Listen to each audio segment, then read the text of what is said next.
아멘. 인생의 여정을 살아가다 보면 뚜렷한 목표와 방향이 잘 잡히지 않을 때가 있습니다. 물론 이것도 젊었을 때 이런 고민을 하고 또 기도할 수 있지만, 그러나 이 고민도 사실 가정을 이루고 자녀를 낳게 되면 이 뚜렷한 목표와 방향이 잡히지 않아도 살아내야 된다는 것이 우리 인생의 큰 아픔이자 위기이기도 합니다. 인생길 걸어가다 보면 분명히 목표가 있을 것이고 방향이 있을 것인데, 어느 순간 그 목표와 방향을 잃어버린 채 안 살면 안 되는 그 인생의 시간들을 걸어갈 때가 있습니다. 하지만 특히 우리 다음의 자녀들, 또 미자라의 대부분에 앉아있는 청년들에게 인생의 그런 뚜렷한 목표와 방향, 물론 80세 하나님께서 그 분명한 사명의 길을 걸어가게 하셨던 모세의 얘기는 오늘 이 자리에 앉아있는 우리 모두에게도 충분한 도전이 될 것입니다. 인생의 뚜렷한 그 목표와 방향이 잘 잡히지 않을 때 하나님의 뜻은 무엇이며, 또한 우리는 어떤 은혜를 간구해야 될까? 그래서 제가 오늘 청년들과 함께 드려진 연합수련회 금요철야에 오늘 우리 인생의 뚜렷한 목표와 방향이 잡히지 않을 때에 하나님께서는 무엇을 원하시며, 또한 우리는 무엇을 기도해야 될지를 말씀을 통해 살펴보려고 합니다. 우리 인생이라는 것을 먼저 좀 이해할 필요가 있죠. 우리 인생은요, 가만히 내버려 두면 마치 빈 화단에, 옥토와 같은 화단에 아무것도 하지 않았는데 시간이 지나면 잡초가 무성하여 그 밭이, 그 옥토가 쓰지 못할 만큼 버려지는 것이 인생일 수 있습니다. 항상 뭔가 비틀어지고 꼬이고 변질되고 또 그러다가 쓰러지고 넘어질 수 있는 게 인생이죠. 여러분, 군대에서 총기를 쓰기 전에, 총을 쏘아서 어떤 훈련에 들어가기 전에 항상 몇 발의 총을 쏘면서 먼저 하는 게 있습니다. 그게 뭐냐면 0점 조준이라는 것입니다. 0점 조준이라는 게 뭐냐면 그 0점에 딱 맞아야, 그래서 총이 딱 이렇게 쏘게 되면 그 총에 그 타겟을 보는 눈금이 있어요. 그 눈금에 딱 맞아 떨어져 쏘았는데 그 눈금대로 총알이 가지를 않는 겁니다. 그래서 그 눈금대로 총알이 가지 않으니까 그 0점이라는 게 뭐냐면 눈금을 바꾸는 겁니다. 왜 눈금을 바꾸냐면 총이 쓰지 않았는데 가만히 뒀는데 틀어진 거예요. 그 쇠라는 것이 쓰지 않았는데 총구가 가만히 내버려 뒀는데 그 딱 방향을 바라보고 정확하게 총을 쏘아줘야 될 그 총신 혹은 총의 그런 부분들이 비틀어진 거예요. 그래서 비틀어진 그 총구, 총신을 바로 할 수는 없어요. 왜냐하면 그게 아주 단단한 쇠기 때문에 그 총신과 총구를 바로 할 수 없으니까 뭘 바꾸냐면 총구가 틀어져 있는 방향으로 눈금을 맞추는 겁니다. 그래서 타겟을 보는 조그마한 구멍을 쏘았는데, 분명히 내가 저걸 보고 쏘았는데 옆으로 한 10cm나 20cm로 벗어났다면 총구가 틀어진 거예요.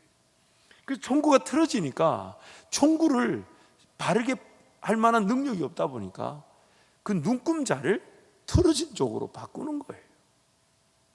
0점 조준을 하게 되죠. 여러분, 차를 몰고 가면요, 분명히 차가 핸들이 있고 차량 바퀴가 있으니까 핸들을 놓아도 차의 그 방향에도 직선대로 가야 됩니다. 차의 무게도 있고. 근데 차가 직선대로 가지 않습니다. 그리고 힐 얼라이먼이라고 그러죠. 틀어지는 거예요. 여러 가지 요소들이 많을 수 있겠지만 가장 대표적인 게 타이어가 한쪽으로 마모가 된다든지, 혹은 안쪽에 있는 그런 타이어 바퀴 장치가 뭔가 기계적인 어떤 휘어지고 비틀어짐 때문에 차가 바로 가지 않는 거예요. 그래서 그 힐 얼라이먼트를 합니다. 어떻게 하냐면 타이어를 깎아진 면을 새 타이어로 바꿀 수도 있겠지만은 그것으로 안 되니까 이렇게 적절한 어떤 무게추들을 타이어에다가 박아가지고 이렇게 무게를 서로 맞추는 거죠. 맞추지 않으면 비틀어집니다. 그래서 끝까지 핸들을 잘 붙잡고 있어야 돼요. 오래되고 좀 이 고장난 차들의 특징이 뭐냐면 핸들을 붙잡지 않으면 자기가 알아서 왼쪽으로 가버리고 오른쪽으로 가버립니다. 배도 마찬가지입니다. 배도 운행을 할 때 분명히 키를 나침반에 딱 보고 북쪽 몇 도 방향으로 가자라고 딱 맞추어 뒀는데, 근데 그 배의 키가 뒤에서 이렇게 바다의 이 방향을 결정할 키가 파도의 영향이나 바람의 영향이나 혹은 기계적 결함으로 틀어집니다. 그래서 계속해서 배가 영향을 받아서 이리 갔다 저리 갔다 해요. 그래서 그 탈을 잡은 사람은 그 배가 틀어질 때마다 그 방향으로, 그래서 왼쪽으로 가면 오른쪽으로 돌리고 오른쪽으로 가면 왼쪽으로 돌리고 끊임없이 그 배가 틀어진 방향에서 바른 방향으로 돌아서도록 붙잡아주지 않으면 배는 반드시 좌초되고 맙니다. 우리 인생이 그렇습니다. 가만히 내버려 두면 신앙이 알아서 잘 생길까요? 가만히 내버려 두면 하나님이 알아서 느껴질까요? 가만히 내버려 두면 안 했던 기도가 하나님 알아서 응답해 주실까요? 가만히 내버려 두면 잘하고 있던 것도 식어집니다. 가만히 내버려 두면 중요하다 말만 하면서도 안 합니다. 아니, 못 합니다. 가만히 내버려 두면 반드시 비틀어집니다. 가만히 내버려 두면 반드시 곁길로 갑니다. 가만히 내버려 두면 분명히 틀린 길인데 틀린 줄 모르고 갑니다. 가만히 내버려 두면 틀린 길인 줄 아는데 틀린 길을 갑니다. 그게 바로 우리의 영적 형편입니다. 가만히 내버려 둬도 인생은 망합니다. 그래서 로마서 3장 9절 12절이 이렇게 말씀해요. 우리 함께 선포합니다. 그러면 어떠하냐? 우리는 나으냐? 결코 아니라. 유대인이나 헬라인이나 다 죄 아래 있다고 우리가 이미 선언하였느니라. 기록된 바 의인은 없나니 하나도 없으며 깨닫는 자도 없고 하나님을 찾는 자도 없고 다 치우쳐 함께 무익하게 되고 선을 행하는 자는 없나니 하나도 없도다. 12절 말씀에 다 치우쳤다. 뭔가 중립적인 위치에 있지 않다는 거예요. 내가 지금 하나님의 음성을 듣고 하나님과 동행하는 게 아니면요, 난 이미 죄에게 사로잡혀 있는 겁니다. 주님이 부르시는 그 은혜의 길, 주님이 목자 되시니까 그 주님만을 바라보며 따르지 않으면 나는 이미 다른 길을 가고 있기에 주님이 부르시는 그 길을 들어서지를 못하는 겁니다.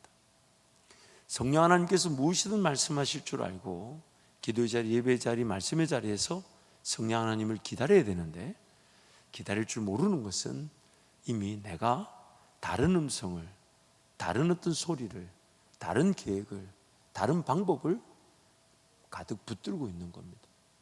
그래서 손에 여유가 없고 마음에 공간이 없어서 성령 하나님의 음성과 임재가 들어설 수가 없는 겁니다. 치우친 겁니다. 치우친 겁니다. 다 한쪽으로 치우쳐서 가만히 내버려 두면 알아서 멸망의 길을 가고, 가만히 내버려 두면 알아서 죽음의 길을 자청하며, 가만히 내버려 두면 알아서 자기 스스로 변질되고 타락되고 무너집니다. 그게 바로 오늘 우리의 영적 형편이라는 거예요. 그래서 로마서 이어서 3장 13절 18절 말씀에 이런 일들이 일어난답니다. 함께 선포합니다. 그들의 목구멍은 열린 무덤이요 그 혀로는 속임을 일삼으며 그 입술에는 독사의 독이 있고 그 입에는 저주와 악독이 가득하고 그 발은 피 흘리는 데 빠른지라. 파멸과 고생이 그 길에 있어 평강의 길을 알지 못하였고 그들의 눈앞에 하나님을 두려워함이 없느니라 함과 같으니라. 아멘. 가만히 내버려 두면 한쪽으로 치우쳐 하나님을 찾을 줄 모를 뿐만 아니라 결코 해서는 안 되는 일들을 기어이 저지르고 맙니다. 그래서 오늘 우리의 영적 형편은 날마다 깨어있지 않으면 이미 어딘가에 사로잡혀 있다라고 증명합니다. 기도의 자리, 예배의 자리가 그 주님과의 사랑의 관계 속에서 하나님을 간절히 원하고 사모하고 기대하는 것이 아니라 이거라도 드리지 않으면 지옥 가는 거 아닌가? 물론 안 하는 것보다는 낫겠죠. 하지만 그런 어떤 영적인 사랑의 교감의 수준에서 드려지는 예배가 아니란다면 난 이미 어딘가에 붙들려 있는 겁니다. 어딘가에 치우쳐 있는 겁니다. 그리고 곧 원하든 원치 않든 그 죄에게 붙들려서 결코 일어나서는 안 되는 일들을 자행하고 맙니다. 그것이 예수를 믿고 하나님의 자녀가 되었음에도 불구하고 오늘 우리 가운데 일어나는 영적인 현상입니다.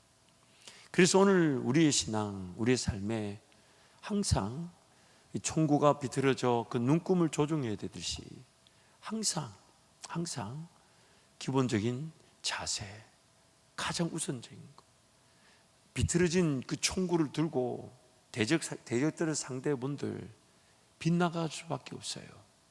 그래서 영점을 조준하듯 기본적인 것, 가장 기본적인 것, 뭔가 차를 운전하려고 할 때 마음만 급해가지고 그래서 그 차를 운행할 게 아니라 차가 정말 제대로 굴러갈 수 있는지, 방향을 잡았을 때 그 방향도 가는지, 그 기본적인 요소들을 먼저 정비를 해야 됩니다. 그래서 성경적인 어떤 기본적인 자세, 그 자세를 반드시 취해야 되는데 그 자세를 성경은 크게 같은 내용이 중복되어져 있지만 두 가지로 설명을 하죠. 소명과 사명이라고 합니다. 소명이란 말은 하나님이 우리를 부르셨다는 것이고, 사명이라는 것은 부르신 자들에게 그에 합당한 역할과 또한 열매를 거둘 역사가 있다는 것이죠. 그래서 그것을 소명과 사명이라는 기본적 자세를 우리에게 요구하고 있는 것입니다. 어떤 일이 어떻게 일어나야 될지, 어떤 도움이 필요한지, 어떤 역사가 필요한지 하나님 모르시잖아요. 하지만 그 소명과 사명에 대한 분명한 자세가 잡혀지지 않으면 그 어떤 역사도 일어나지 않습니다. 그래서 소명과 사명에 대해서 성경 우리에게 강조하죠. 그리고 그 소명과 사명을 로마서 11장에서는 이렇게 표현합니다. 우리 함께 선포합니다. 하나님의 은사와 부르심에는 후회하심이 없느니라. 하나님의 은사, 그 은사란 말은 열매를 거두는 것이죠. 그래서 사명의 측면을 은사라고 표현한 것이고, 소명을 부르심이다 라고 표현했어요. 그리고 후회하심이 없다라는 말을 영어 성경에 보니까 irrevocable, 즉 폐기될 수 없다, 취소될 수 없다. 하나님의 그 부르심과 은사가 결코 포기되어지지 않는답니다.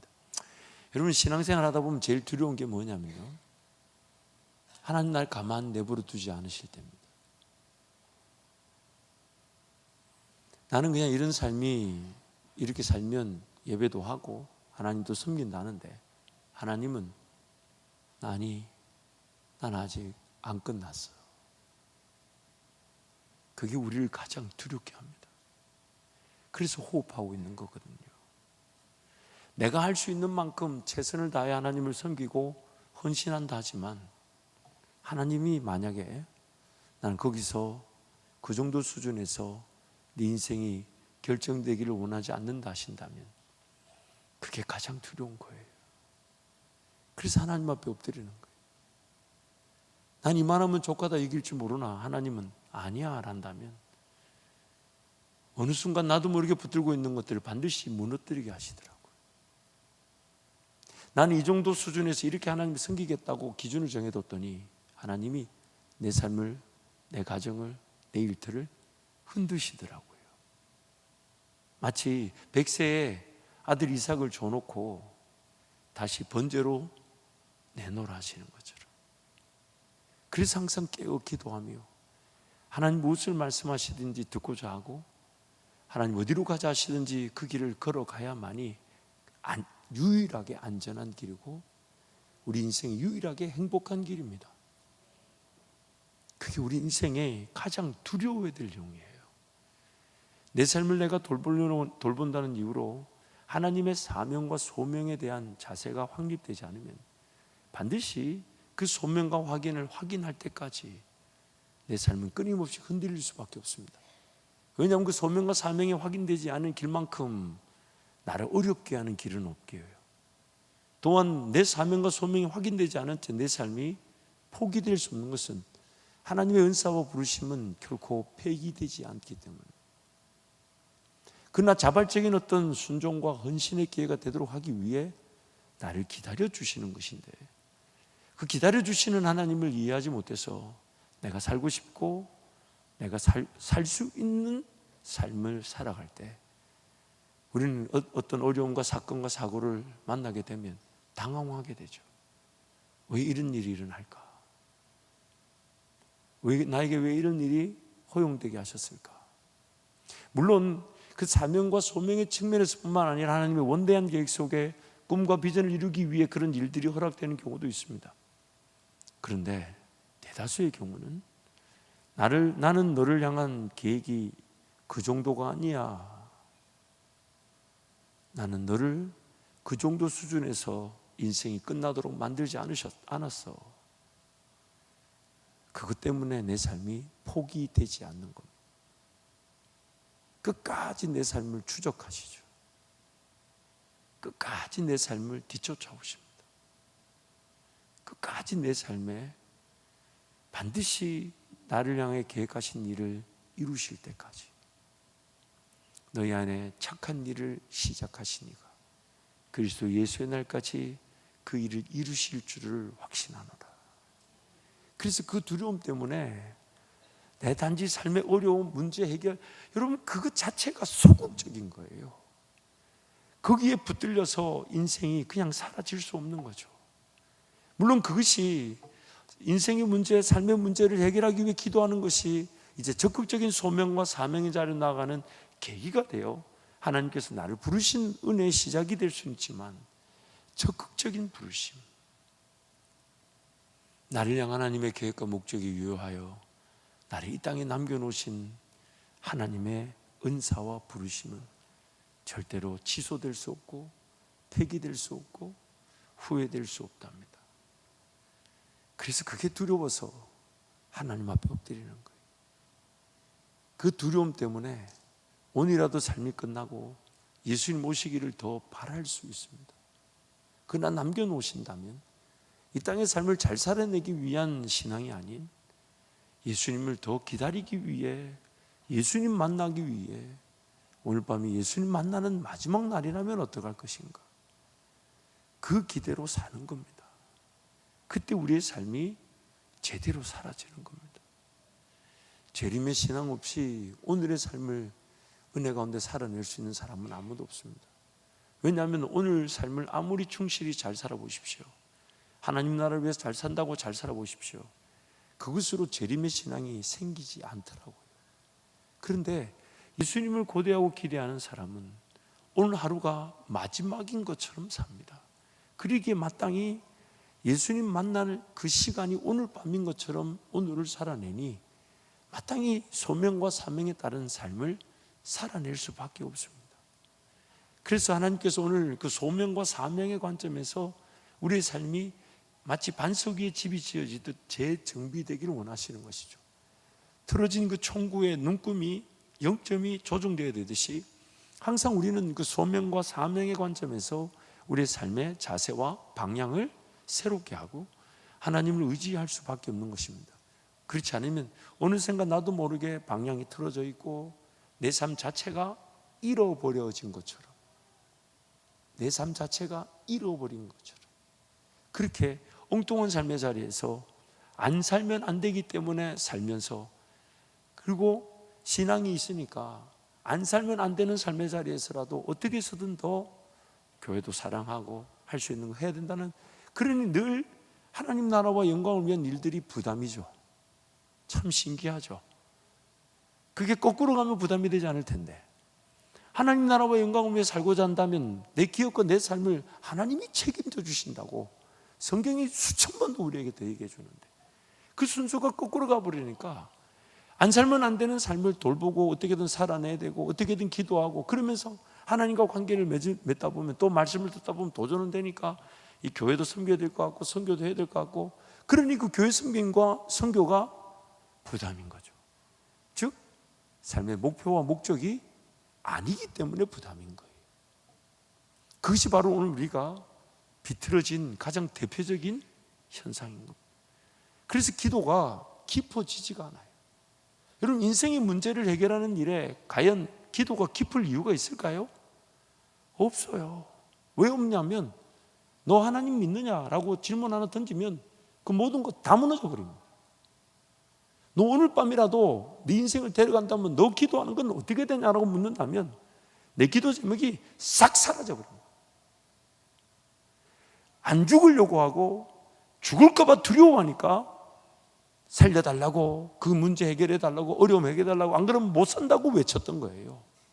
물론 그 자체를 비난하자는 게 아니라 틀어진 방향에서 결코 우리는 하나님의 은혜를 은혜답게 누릴 수가 없다는 겁니다.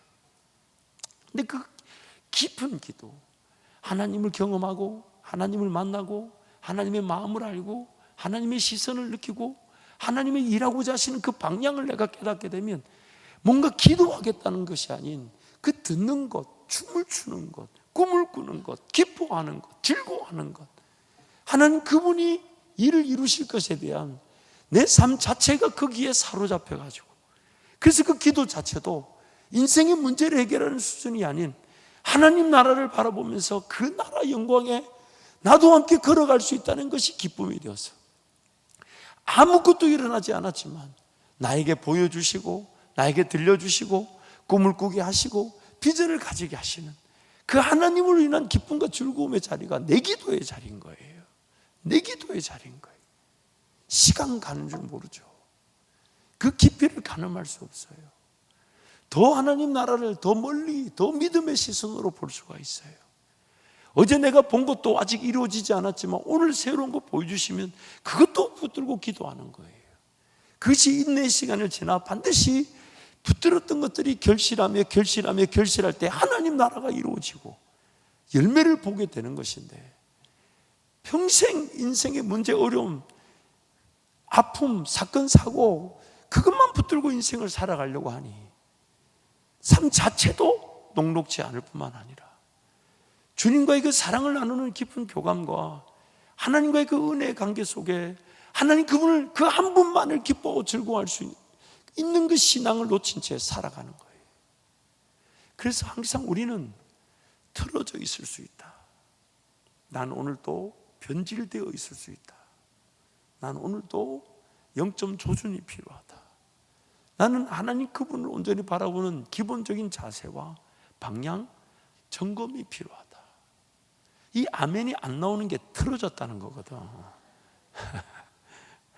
우리 옆에 분에게 제가 오늘 너무 심각하게 하려고 한 게 아닌데 청년들만 서면 이렇게 심각해지고 청년들 때문이지 어른들 때문은 아닙니다. 왜? 어른들한테는 심각하고 싶지가 않아요. 졸기 때문에. 자, 옆에 분에게 한번 그렇게 한번 독려하십시다. 틀어져 있을 수 있습니다. 틀어져 있을 수 있습니다. 아니 좀 어감이 잘 안 통하는 것 같은데 한 글자를 하나 더 붙이면서 인사를 하시죠. 비틀어져 있을 수가 있습니다. 이렇게 비틀어져 있을 수가, 이게 여러분 서로 잘 안 되는 게 굉장히 비틀어진 겁니다.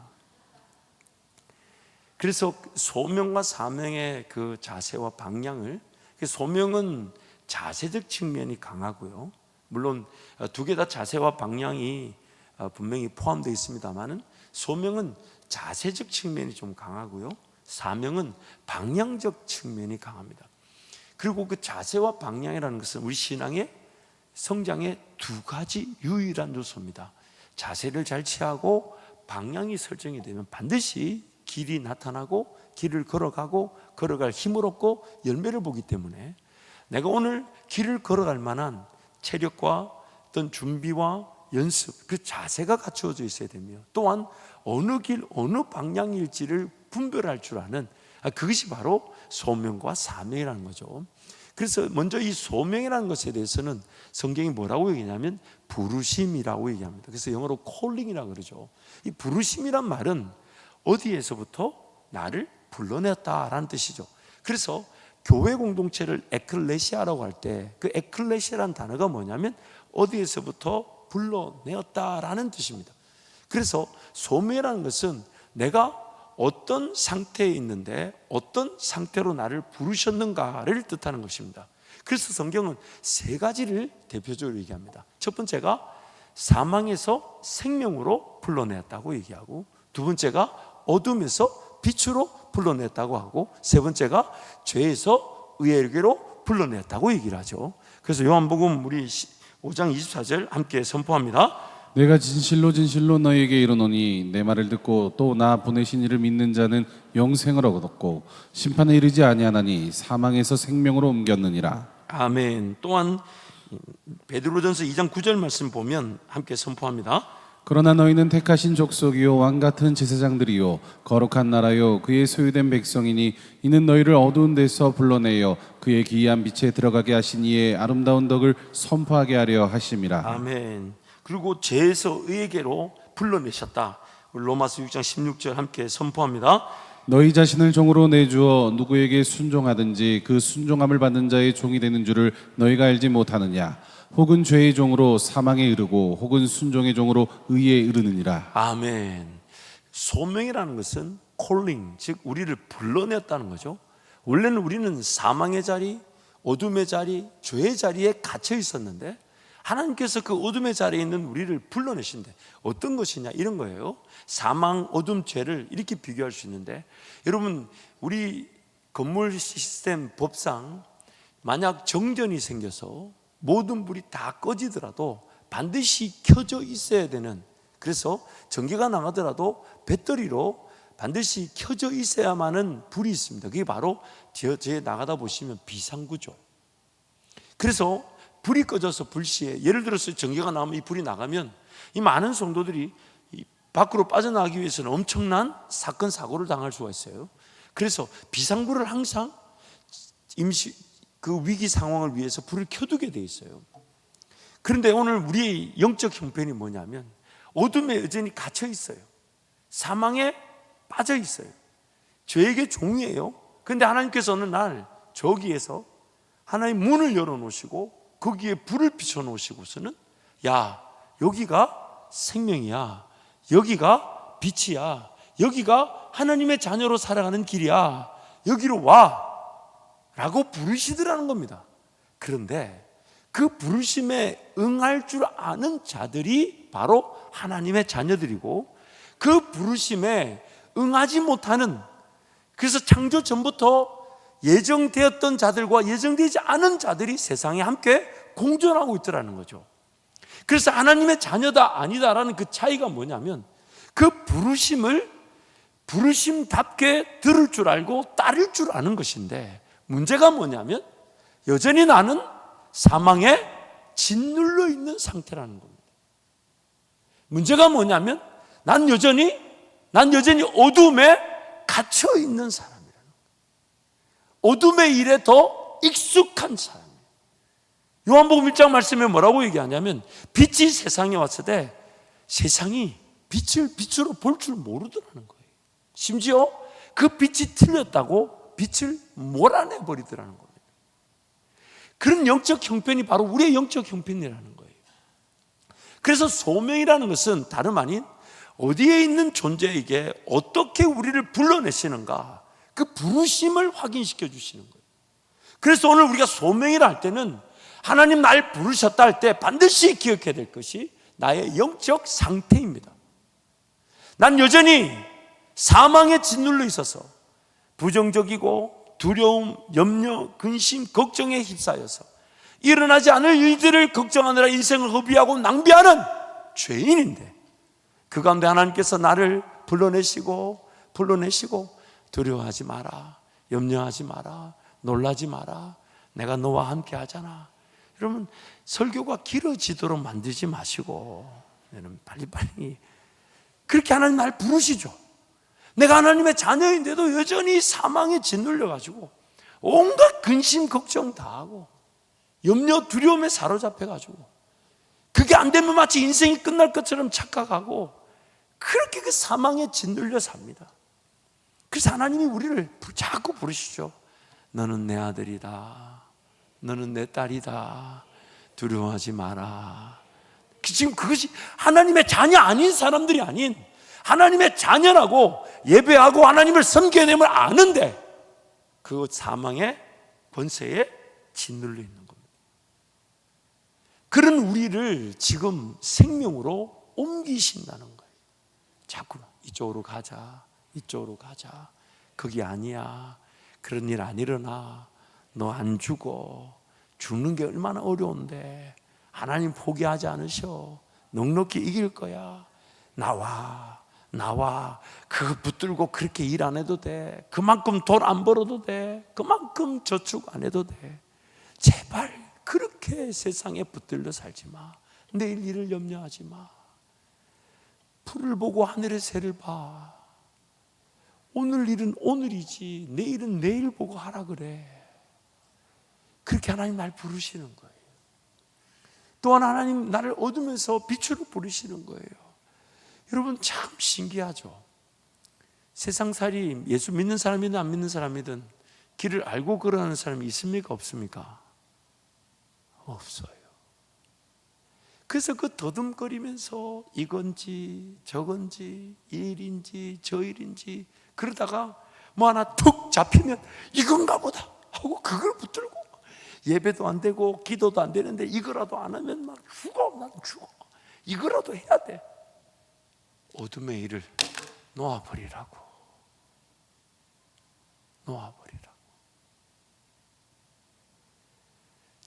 더듬거리다가 하나님 이 일입니까? 저 일입니까? 그 더듬거리지 말고 그 손으로 하나님을 찾고 그 손으로 하나님을 인정하고 하나님 앞에 항복하고 하나님을 기다릴 줄 알아야 되는데 그 어둠의 일에 붙들려 가지고 뭐라도 하지 않으면 못 살 줄 알고, 그래서 하나님이 빛의 길로 인도하실 때 그 빛의 길에서도 여전히 보일까요? 안 보일까요? 왜냐하면 빛이 하나님이 빛이신데 그 빛이 어둠이 조금도 없다는 말은 완벽한 빛이니까, 완벽한 빛이 나를 비추면 여러분 뭐가 보일까요? 안 보일까요? 안 그러고 하니까 모르는 거예요. 하나님 안에 있어도 또 안 보여요. 그래서 오직 의인은 눈을 딱 감고 입 딱 닥치고 예수만 바라보고 걸어가는 거라고. 그게 전부라고. 또한 죄에게 종이 되어서 이렇게 살면 안 되고 이렇게 돈을 쓰면 안 되고 이렇게 시간을 쓰면 안 된다는 걸 알면서도 그 붙들려 있어요. 내가 주인이 아닌 거예요. 죄가 주인인 거예요. 죄가 나를 붙들고 있어서 그렇게 살면 안 되는데, 그래서 하나님께서 하나님의 자녀로 나를 부르시죠. 의에게 순종하거라. 의에게 순종하거라. 소명이라는 것은 하나님께서 나를 불러내신다는 것인데, 어디로 불러내시냐면 사망의 권세에 짓눌려 있는 나를 생명으로 불러내시고 어둠에 갇혀 있는 나를 빛으로 불러내시는 것이며, 죄에게 종이 된 나를 하나님께 의에게 종이 될 수 있도록 나를 부르시는 겁니다. 그래서 소명이라는 것은 오늘 나의 영적 형편을 인식하는 것입니다. 내가 지금 어떤 상태에 있는가. 그래서 하나님 나를, 그 어떤 상태에 있는 나를 그걸 깨우쳐 주셔가지고 나를 생명으로 또한 빛으로, 그리고 하나님의 자녀답게 의에게 종이 되는 그런 은혜의 길로 나를 인도해 가고 싶어 하신다. 그리고 그 소명이 이제 어떤 자세가 갖추어지게 되면 이제 그 생명의 길에서, 빛의 길에서, 의에게 종이 되는 길에서 분명한 역할이 있다는 것입니다. 예수님께서 이렇게 비유하셨죠. 누구든지 집을 지을 때 반석 위에 지어야 한다. 반석 위에 짓지 않으면 무너지게 된다. 그래서 그 반석을 부르심, 소명으로 볼 수 있고, 단 그 소명, 부르심이 확고히 될 때 그 소명 위에 뭐가 주어지냐면 사명이 주어지게 되죠. 마치 집이라는 것, 그래서 하나님께서 성령 하나님께서 몸으시는 성전으로 삼으셨고, 성전으로 삼으셨기에 예수 그리스도라는 그 반석 위에 성령의 집이 세워지는데, 예수 그리스도라는 그 반석이 바로 나를 어둠에서 빛으로, 사망에서 생명으로, 죄에게 종이 된 자를 의에게 종이 되는 해방의 길로 예수가 우리를 불러내신 것이고, 성령께서 이제 사명을 통하여 그 집이 지어져 가게 하는 거예요. 그래서 이 소명이 먼저 확인되지 않으면, 즉 자신의 영적 형편을 인식하고 그에 따른 하나님의 은혜를 간구하며 하나님과 동행할 줄 모르면 사명이 나타날 수가 없어요. 그런데 대다수의 경우 하나님과의 그 관계 중심, 즉 그 소명적 차원에서 자세를 갖추고 자신의 어떤 영적 상태를 인정하고 하나님 앞에 항상 은혜를 구하는 것이 소명의 자세인데, 그 자세를 저버리고 뭘 할 수 있는 거, 하고 싶은 거, 해야 되는 것들을 막 찾아 나서다 보니까 진로가 명확하지 않고 해야 될 일이 불분명하고 뭔가 하긴 하는데 열매가 없는 겁니다. 열매가 없는 거예요. 소명적 자세, 자신의 영적 형편을 안다면 쉽게 시도하지 않을 텐데, 자신의 영적 상황을 안다면 하나님 그분을 기다려보지 않은 채 뭔가 살아내기 위해 발버둥 치지 않을 텐데, 자신의 영적 형편을 안다면 매 순간 내가 사망의 권세에 짓눌려 있는 건 아닌가, 어둠에 사로잡혀 있는 건 아닌가, 죄에게 종이 되어서 끌려가는 대로 끌려가고 있는 건 아닌가 의심하고 두들겨 보고 점검해 보고 확인해 보려고 할 텐데, 소명적 자세가 없다 보니까 사망의 권세에 짓눌려 살게 되고 어둠에게 사로잡혀 어둠의 일에 빠지게 되고 죄에게 종이 되어 죄가 이끄는 대로, 제가 이끄는 대로 그냥 허망하게 이끌려 가게 되는 거예요. 그래서 소명적 자세가 반드시 갖추어져야만이 자기가 걸어갈 길에서의 역할도 반드시 나타나게 되는데, 내가 소명적 자세가 갖춰지지 않아서 사명적 역할을 모르는 겁니다. 그래서 기도에도 진로가 잘 나오질 않아요. 결정되지 않아요. 아무리 하나님께 간구해봐도 배우자가 누군지 알 수가 없어요. 물론 그 배우자도 참 이게 조심해야 될 게, 청년들이니까 하나님 이렇게 생긴 사람 뭐 이렇게 그래서 제가 그 얘기를 들어보면 과연 저런 사람이 있을까 싶어요. 요셉처럼 꿈의 사람이 되게 해주시고, 다니엘처럼 기도의 사람이 되게 해주시고, 세례요한처럼 광야, 제 생각엔 세례요한 따라 지가 못 갈 것 같은데 어쨌든 세례요한처럼 광야에서 소리가 되게 해주시고, 뭐 또 누구 예수님처럼 뭐 이러면서, 야, 그 기도 제목 들어보면 정말 저런 남자가 저런 여성이 있을까 싶어요. 어쨌든 뭐 그래도 뭐 기도하는 걸 뭐 틀렸다 할 수 없으니까 기도하게 하는데, 나중에 배우자 만나가지고 목사님 제가 기도한 대로 됐어요, 또 난리를 쳐요. 내가 볼 때는 아니에요. 쥐 기도한 거하고 달라. 그렇게 막 기도해놓고 나중에 막 배우자를 만났을 때는 목사님 내가 기도한 대로 됐대. 근데 이제는 압니다. 지 기도한 대로 됐다는 그 인간이 나중에 지 기도 제목들이 다 싫어. 그래가지고 목사님 저 사람이 왜 저런지 모르겠고 저런 게 싫고 그 내가 너무 혼란이 와요. 지가 그렇게 기도해놓고 나중에는 그게 싫대. 제가 이 자리에 앉아있는 사람도 있습니다. 여러분 무슨 얘기냐면, 나의 어떤 소명적 자세가 분명하지 않으면 내 사명의 길에서 나타내야 될 그 은혜도 잘 나타나지 않습니다. 나타날 수가 없죠. 왜냐하면 이 반석이 아니면 그 위에 든든히 세워져 갈 집은 갖추어질 수가 없습니다. 그래서 디모데후서에서 사도 바울을 통해 우리에게 이렇게 얘기하시죠. 큰 집에는 나무 그릇, 금 그릇, 은 그릇, 질 그릇, 각종 그릇이 있는데 그 그릇이 반드시 두 가지의, 즉 자세와 방향을 갖고 있다는 거예요. 그릇의 자세는 깨끗해야 된다는 거예요. 그래서 청년의 정욕을 피하라. 그래서 그릇의 자세는 깨끗해야 되는데, 근데 그릇은 그 자세, 깨끗하기만 하면 방향이 반드시 나타난다는 거예요. 그게 뭐냐면 주인의 쓰심에 합당하여 깨끗한 그릇에 주인이 담을 것을 담아 내시는데, 그 담겨진 은혜가 얼마나 크고 놀라운지 이렇게 말하죠. 내 잔이 넘치나이다. 그래서 하나님 우리 인생이 그렇게 소명의 관점에서 자세를 취하고 사명의 기준에서 방향이 설정되길 바라시는 거예요. 그래서 그 소명의 자세, 오늘 인생에서 가장 중요한 것은 다름 아닌 나의 영적 상태를 인식하고 하나님은 나에게 어떤 은혜를 먼저 주기를 원하시는가. 내가 지금 사망의 권세에 짓눌려서 그런 죽음, 위협, 두려움, 염려, 근심, 걱정 이런데 짓눌려 있지는 않은가.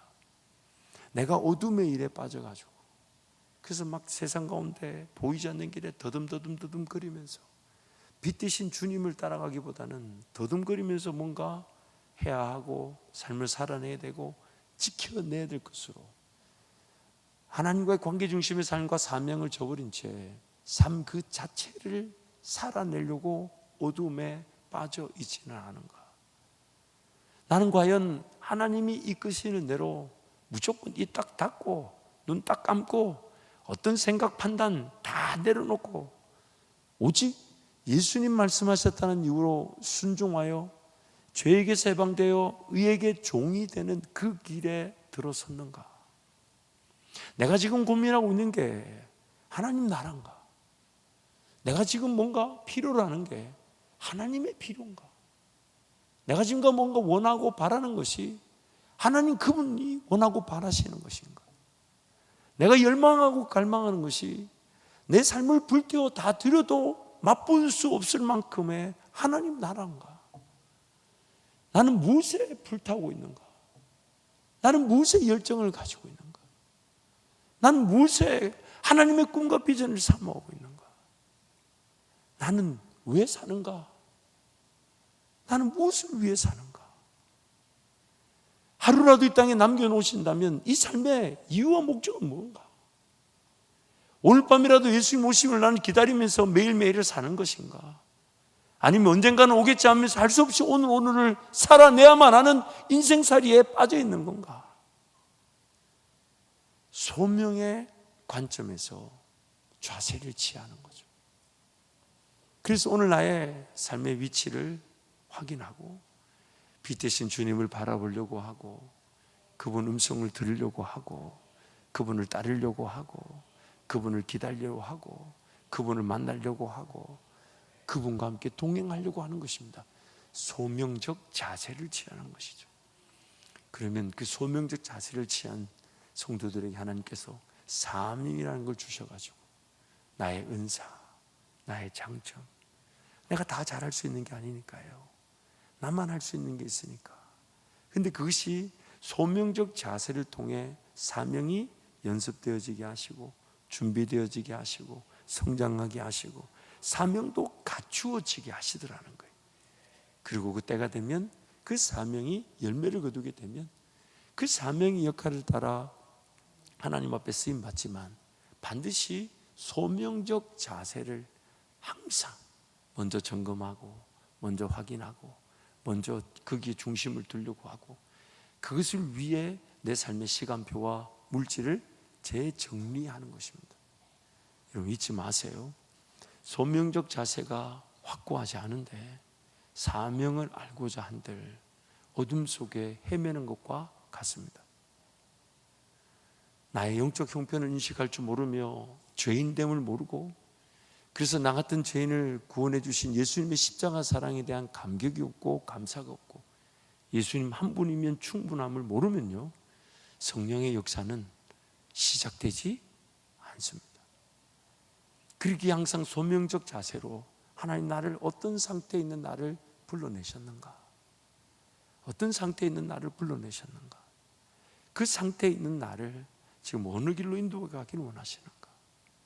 그래서 그 소명적 자세를 취할 때 나의 방향이 제시되는데 이 사명적 방향도 중요한 것은 어떤 구체적인 사역이나 구체적인 계획이나 구체적인 꿈이 나타날 수 있지만 그러나 그것이 우선이 아니라 항상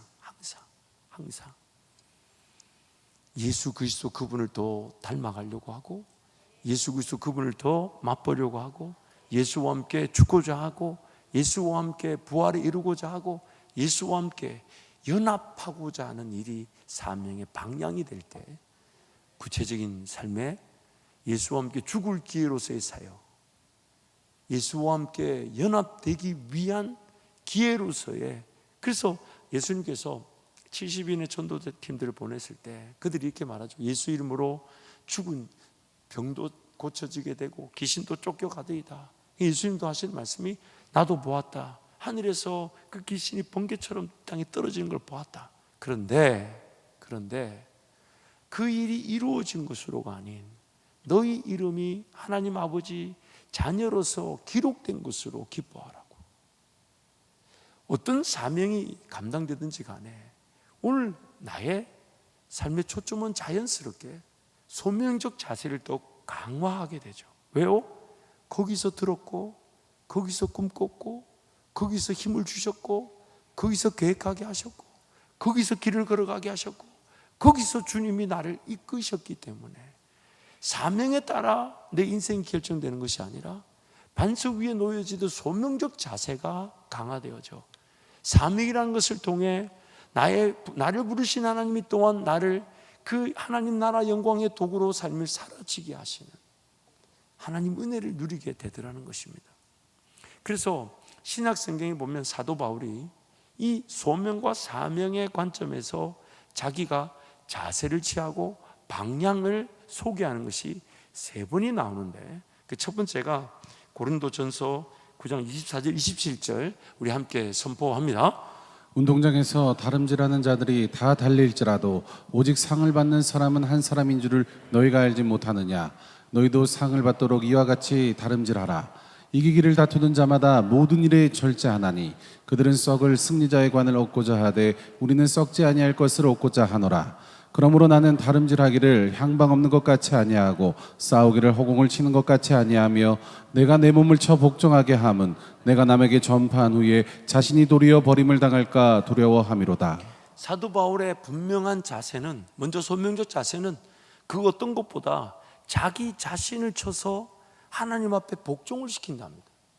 이 무슨 말이냐면 이미 자기는 사망의 권세에 짓눌려 있고 어둠의 세력에서 방황하고 있으며 또한 그 죄에게 종으로 죄가 이끌린 데 이끌어가니 욕심을 절제하려고 하고 문화, 유행, 습관, 오락 등을 정리하려고 하고 더 금식하려고 하고 더 하나님께 기도하려고 하며 하나님 말씀을 붙들려고 하고 더 즐기려고 하지 않고 더 누리려고 하지 않고 뭘 얻고자 하려고 하지 않고 뭘 이루려고 하지 않고 예수님 앞에 달려나와 내가 예수님 앞에 달려나오지 못하게 하는 것들을 쳐서 예수님께 복종시키는 그 소명의 자세를 항상 우선시한다는 거예요.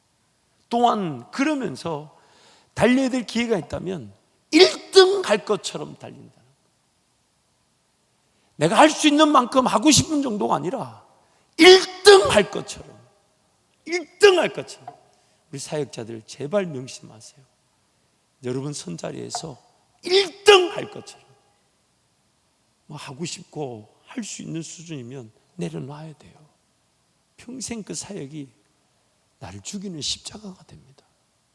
그러나 나를 자유하게 하는 십자가는 나에게 주어진 삶의 자리에서 성도를 사랑하고 교회를 사랑하는 일이 최고의 행복인 줄 알아서 1등 할 것처럼 그 일을 탐내하고 헌신을 1등 할 것처럼 충성을 1등 할 것처럼 내 부서, 내 성도, 내 교회를 사랑하는 일을 1등 할 것처럼 모든 성도도 마찬가지예요. 어떤 일을 하든지 간에 죽게 하듯이 1등 할 것처럼 그걸 방향을 정한다는 거예요.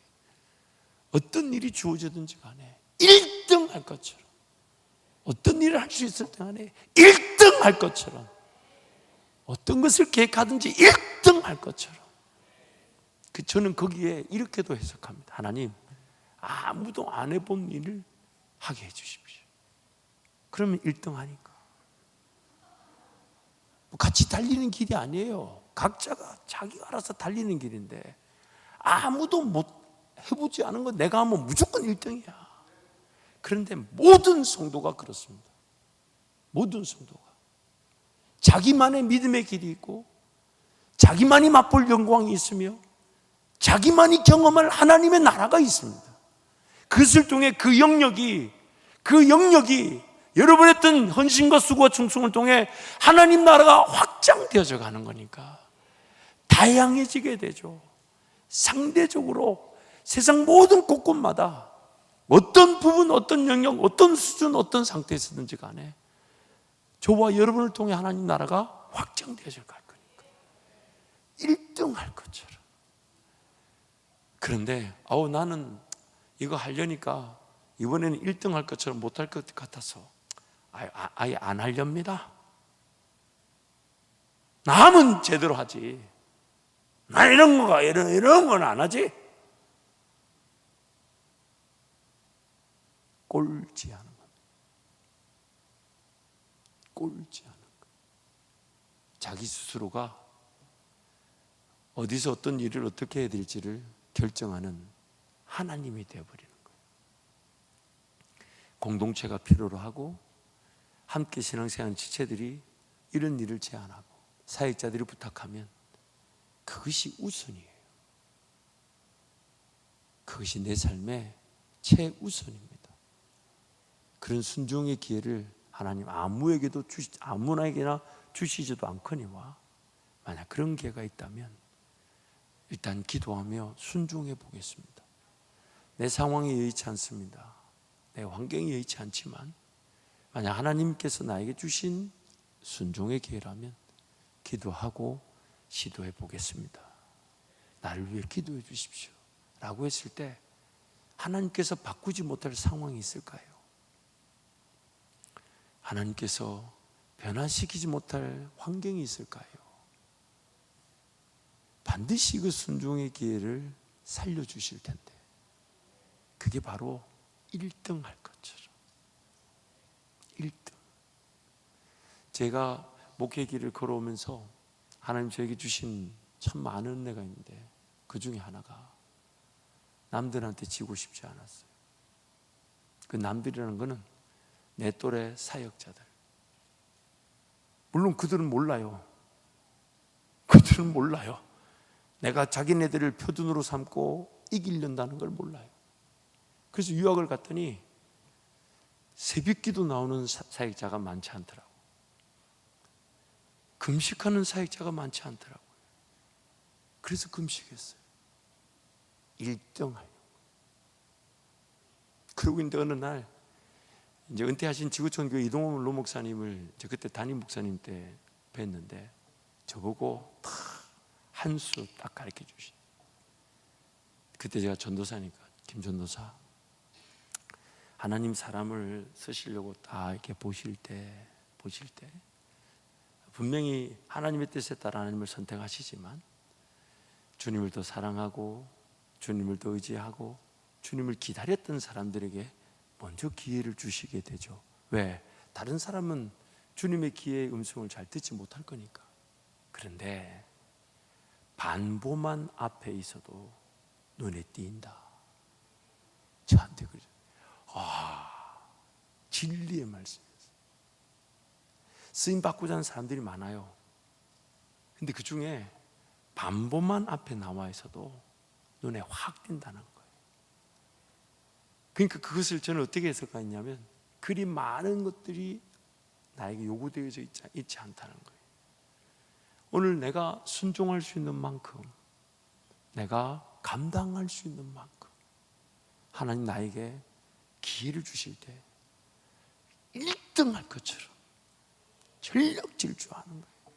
1등 할 것처럼 1등 할 것처럼 헌신하고 1등 할 것처럼 충성하고 1등 할 것처럼 1등 할 것처럼. 제가 100일 새벽 기도를 드릴 때마다 1등 하고 싶은 게 있어요. 근데 요즘 그게 종종 1등을 못할 때가 있는데 두 가지가 있는데 첫 번째는 제일 먼저 예배당에 나오는 것과 두 번째는 제일 많은 특별 헌금을 드리는 거예요. 하나님께서 은혜의 잔치를 만들어 놓고 나에게 1등 할 것처럼 기회를 주신다면 내가 뭘 1등 해볼 수 있을까? 항상 그게 고민이에요. 선교지를 가도 누군가 하고 있다 그러면 최선을 다해서 들어드리고 기도하지만 사실 잘 만나지도 않아요. 왜? 하고 있다는데 뭐 나까지 뭐. 근데 남들이 안 해보고 특히 못한다, 안 된다, 어렵다는 거는 너무 기대가 돼요. 그거는 일을 시도했는데 안 돼도 잃을 게 없어요. 왜? 다 안 된다 했으니까, 다 어렵다 했으니까, 다 힘들다 했으니까.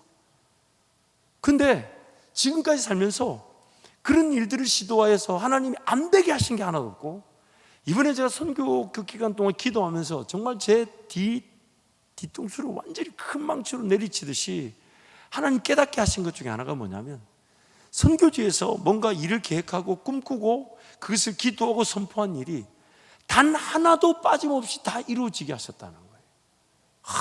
제가 이번 주일에도 말씀을 전하겠지만 정말 놀라웠어요.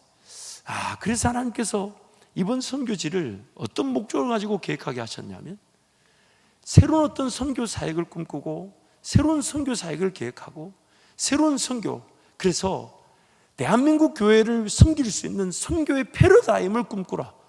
제가 이게 교회를 생각하면 가능할 수 있겠지만 이 나 같은 게 그런 걸 꿈꿔도 될까, 이런 생각하면서도 선포했던 일인데, 이번에 라오스와 캄보디아와 필리핀 돌면서 가슴이 얼마나 뜨거워지는지. 그래서 제가 우리 필리핀 선교센터의 김용배 예수 선교사님과 같이 예배를 드리면서 그 우리 교인들한테 이렇게 기도 부탁을 했어요. 여러분 기도해 달라. 내가 오늘 여러분하고 예배를 드려보니까 너무 가슴이 뜨겁고 너무 행복하니까 우리 한밭제일교회에서 담임 목사에게 안식년으로 한 6개월이나 1년 휴가를 주면 여러분하고 같이 예배를 드리고 싶다, 같이 말씀을 나누고 싶고, 매일 아무도 아멘 안 하는 거 보니까 어렵겠네. 그런데 그 선교지에서 드린 예배가 너무 좋아서 제가 그렇게 부탁을 했어요. 이렇게 말하고 보니까 곧 이루어질 것 같지 않나요? 쫓겨날라나? 그러나 여러분, 그 순간에 제 진심이었어요. 아무것도 없고 부족하고 연약하고 힘든 성도들이 모였는데 그들이 하나님 말씀을 듣고자 귀를 기울이면서 함께 하나님의 꿈을 꾸을 수 있다는 것이, 저도 그들과 함께 예배를 드리며 그들과 함께 더 깊은 예배를 사모할 수 있다는 그 자체가 너무 행복했어요. 너무 즐거웠어요. 그래서 하나님 나라를 위해서 더 기도해야 되겠다. 선교의 새로운 패러다임, 나라와 민족을 살리는 일에 쓰임받는 우리 성도들, 여러분 정말 이렇게 설교가 나왔는데도 가슴 뜨겁지 않은 여러분 보면 정말 어둠의 세력이 대단하구나. 우리의 영적 형편을 다시금 인식하게 되고 정말 하나님께 은혜를 간구하게 됩니다.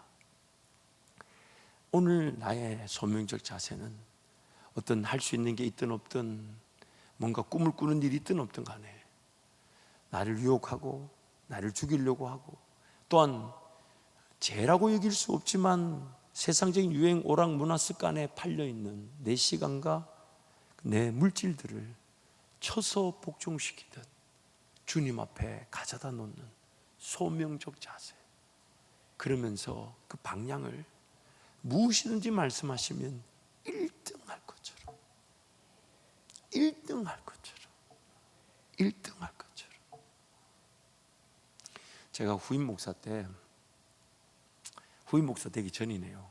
전에 이제 우리 원로 목사님과 저하고만 하나님의 뜻을 보자 해서 청년부 목사로 와서 처음에는 이게 정말 내가 이게 이런 기도를 해도 될까? 뭐 그런 의심도 좀 있었고, 어쨌든 저의 어떤 자질이나 자격을 봤을 때 이게 기도조차 하기 좀 부담스럽지 않나 싶었지만 하나님 부르신 것을 확인했기 때문에, 그래서 일부러 새벽에도 우리 부목사실에 제일 먼저 나오고, 그리고 예배당에서 기도할 때도 우리 부목사님들 중에서 제일 늦게 나가고,